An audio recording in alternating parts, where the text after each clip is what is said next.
offend anybody. You know. You see, when you look at take our situation, when we were at Codesa, we talk about Codesa, I like that.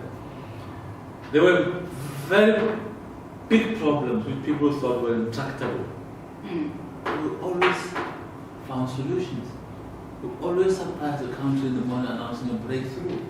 We always gave and took. You understand? That is the elasticity I'm talking about. If you look at our own situation again today, there's no elasticity. There's no intellectual elasticity. We box ourselves in a corner arguing about racism, which has no oxygen in my view. It's just because a black guy went to do a wrong thing to a white guy, and we begin to make it a national debate. Shouldn't we? Because we've stopped to be intellectually creative. And so how do we get out of this corner? Without generalizing it to be, I mean, South African society is not racist. I mean, it's a fact. It's not racist.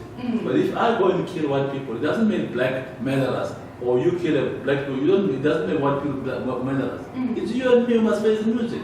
And let's not confuse the nation about where we need to go. So we've stopped being intellectually elastic in our thinking. We box ourselves in little corners, which are not in national interest. You can try and look at people like Mandela. Mandela had a vision. Mandela understood that there was a past, but he has to walk from that past. He's not going to walk back to it, but away from it. But he doesn't walk alone. He must walk with all the people, black and white. But he understood that I need to declare to bring the white into a settlement, and he needs me to bring the black into a settlement, and together hold hands. Afrikaans is better, fat handed, and move forward. A good leader, and this is very serious, is a leader who's prepared not to count the heads that raise hands in his support or their support, but to say, is it character or compromise I'm about to get involved in? If it lacks character, don't do it. Be a loner with character, with integrity, rather than be a crowd where you're all wrong. A typical example is where the ANC, Zuma is chastised by the court of law in the most severe way. Like, I've never had a leader in any country who is censored in that manner. You had no respect for the Constitution, you did not protect the Constitution.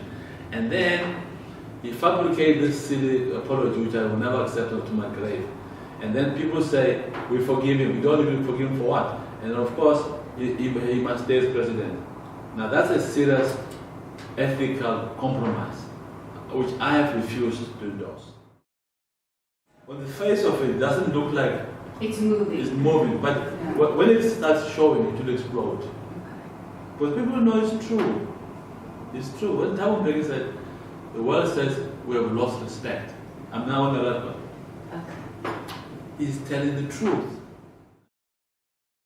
He said two questions. One, we have listened to all what you say. We read everything you say.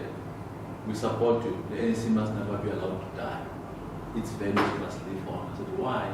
He said, if the ANC dies, the whole of Africa is done. Because it is only shining example we're using today which we need to follow. What are we going to follow if the ANC is dead?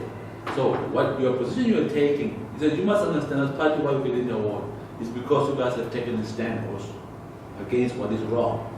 Second question, Hanudok spoke. He says, I was in Durban. Why are you guys fitting into race relations? You know what happened to our country, how many white skills we lost. You want to lose those whites, you'll miss them as they leave. Assessment, and I think it's an evolving situation, is that the ANC has hemorrhaged big time in Port Elizabeth, with likelihood of losing power, very likely, great likelihood, to the DA or to a coalition with DA and other parties. One of those. I think the ANC must internalize that. There's a risk of losing power in PE. I see marginal 50-50 both in Johannesburg and Pretoria, which was not there before. It could go either way. And it's going to force either the ANC or the DA to go in coalition. It's a reality. If they don't internalize it, they'll start paying too late. But no party goes into the election and says, I'll go for coalition. The language of a party everywhere in the world says, I'll win. And that's all of us must decide one day, when our grandchildren ask us, what did we say, what did we do?